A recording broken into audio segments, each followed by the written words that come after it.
नमस्कार और लॉजिस्टिशियंस इंडिया में आपका स्वागत है। आज हम एक बहुत ही खास लेकिन अक्सर अनदेखी की जाने वाली सप्लाई चेन की दुनिया में गहराई से उतर रहे हैं, MRO सप्लाई चेन। जी हाँ, MRO यानी मेंटेनेंस रिपेयर एंड ऑपरेशंस, या कभी-कभी मेंटेनेंस रिपेयर एंड ऑर्गेनाइजेशंस भी कहते हैं। हाँ बिल्कुल। तो ये जो आम सप्लाई चेन होती है जैसे किराने का सामान या कपड़े वगैरह, उनसे ये MRO सप्लाई चेन कैसे अलग है?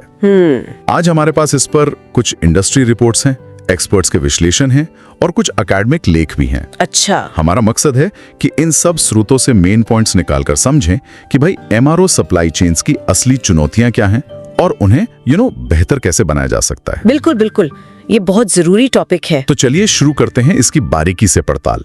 तो सबसे पहले ये MRO सप्लाई चेन आखिर है क्या?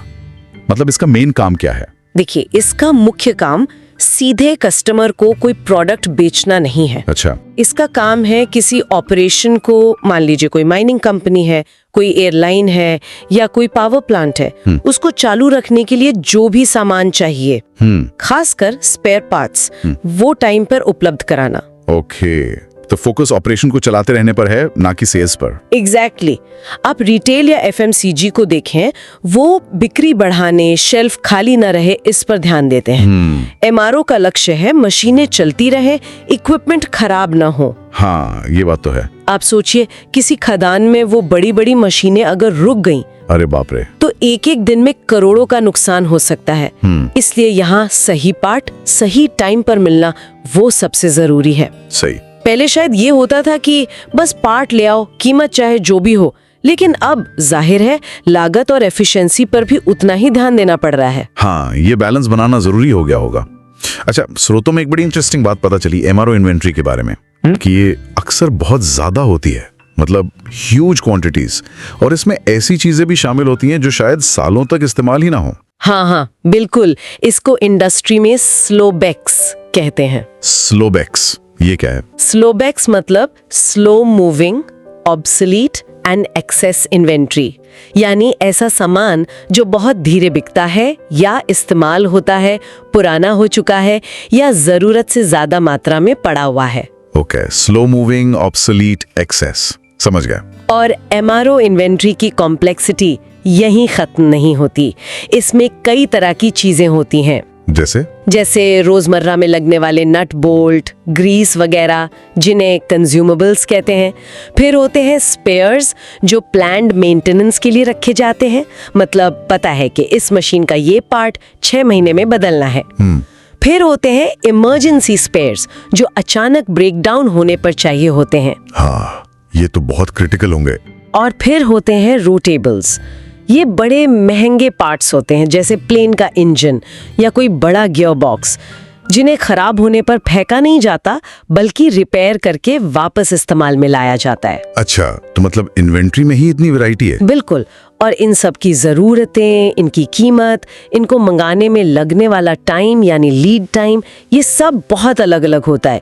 इसी वजह से इनका मैनेजमेंट बड़ा मुश्किल हो जाता है। और जैसा आपने पहले कहा, डाउन टाइम यानी मशीन या ऑपरेशन के बंद रहने का खर्च इतना ज्यादा है कि कंपनियां क्या करती हैं, वो जस्ट इन केस, मतलब क्या पता कब जरूरत पड़ जाए, सोचकर जरूरत से ज्यादा स्टॉक जमा कर लेती हैं। हाँ, ये एक बहुत कॉमन प्रॉब्लम है और यही फिर स्लोबैक्स की समस्या को और बढ़ा देता है। ये एक तरह का विशियस साइकिल बन जाता है। सही कहा। इसके अलावा स्रोतों में और भी कई चुनौतियां बताई गई हैं। इनको हम मोटे तौर पर 2 हिस्सों में बांट सकते हैं। अच्छा, क्या है वो? पहला हिस्सा है डेटा और टेक्नोलॉजी से जुड़ी समस्याएं। ओके। अक्सर क्या होता है कि MRO का जो डेटा है वो अलग अलग सिस्टम्स में बिखरा पड़ा रहता है।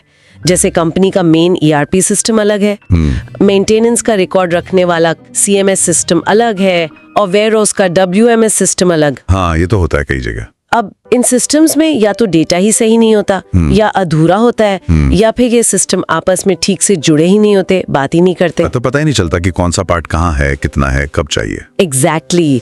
इससे सही प्लानिंग करना, सही फैसला लेना बहुत मुश्किल हो जाता है। और फिर डिजिटलीकरण की बात करें तो कई कंपनियां अभी भी पुरानी टेक्नोलॉजी पर ही अटकी हुई हैं। मतलब वो IoT, AI जैसी नई चीजें अपनाने में थोड़ी धीमी है। हाँ बिल्कुल। जबकि ये टेक्नोलॉजी जैसे प्रिडिक्टिव मेंटेनेंस में बहुत मदद कर सकती हैं, ये अंदाजा लगाने में कि कौन सा पार्ट कब खराब हो सकता है। समझ गया। तो ये तो हुआ डेटा और टेक वाला हिस्सा। दूसरा हिस्सा क्या है? दूसरा हिस्सा है प्रोसेस और लोगों से जुड़ा हुआ। हाँ, इसमें एक बड़ी चीज है सप्लायर्स के साथ रिश्ते। अक्सर ये बस खरीद फरोख्त वाले ट्रांजैक्शनल होते हैं। गहरी स्ट्रेटेजिक पार्टनरशिप की कमी दिखती है। फिर है प्रोडक्ट रैशनलाइजेशन या कहें मानकीकरण की कमी। मतलब एक ही काम के लिए 10 तरह के अलग अलग पार्ट्स इस्तेमाल हो रहे हैं। इससे क्या होता है, पुराने गैर जरूरी पार्ट्स का भंडार जमा होता जाता है, वही SLO बैक्स। हाँ, ये तो लॉजिकल है। वेयरहाउस के लेआउट और काम करने के तरीके भी अक्सर पुराने ढर्रे पर चलते रहते हैं। और एक बड़ी मजेदार लेकिन सीरियस बात है स्क्विरल स्टोर्स की। स्क्विरल स्टोर्स, गिलेरी वाली स्टोर, ये क्या होता है? हाँ, मतलब फील्ड इंजीनियर्स क्या करते हैं, कभी कभी उन्हें जो जरूरी पार्ट्स लगते हैं वो सिस्टम से इशू करा के अपने पास छुपा कर रख लेते हैं। छुपाकर? क्यों? शायद इस डर से कि जब असल में जरूरत पड़ेगी तो सिस्टम से मिलेगा या नहीं, टाइम लगेगा, तो वो अपनी सेफ्टी के लिए ऐसा करते हैं।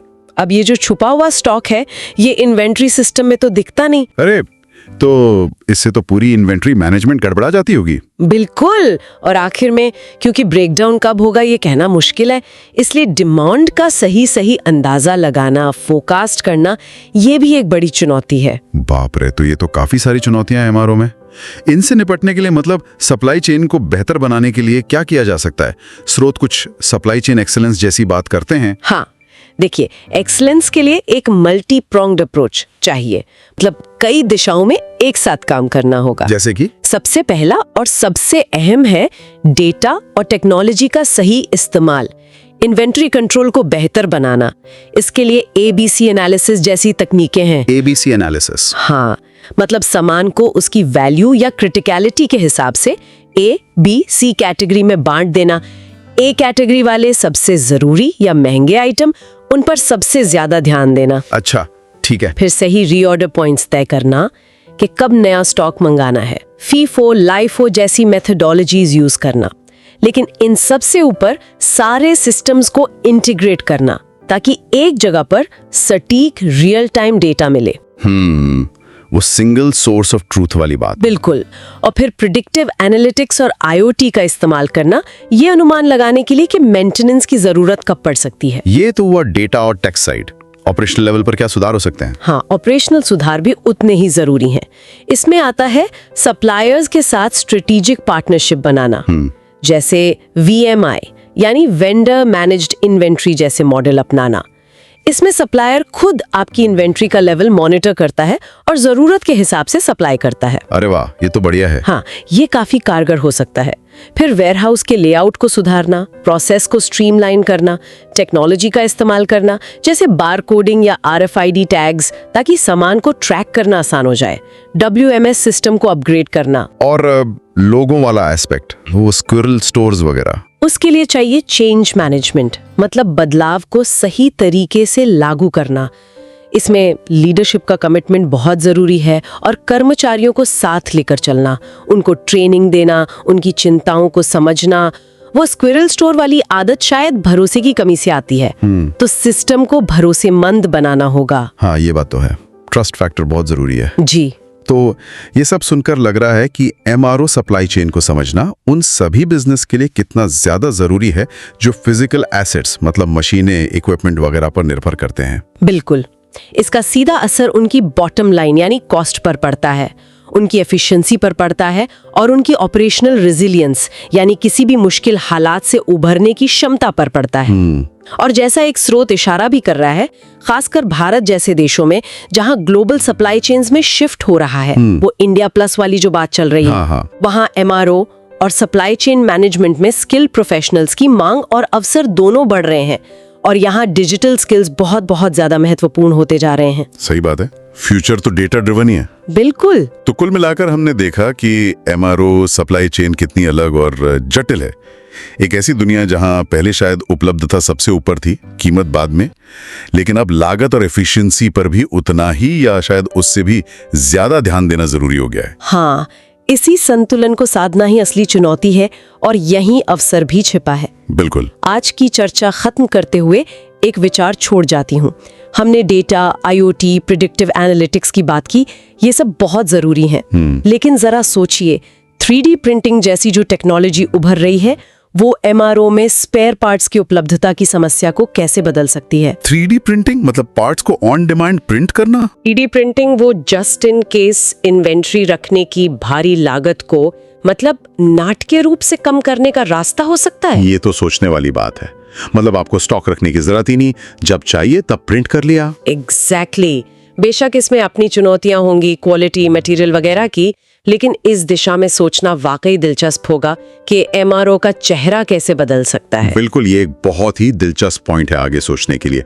चलिए इसी विचार के साथ आज की चर्चा समाप्त करते हैं।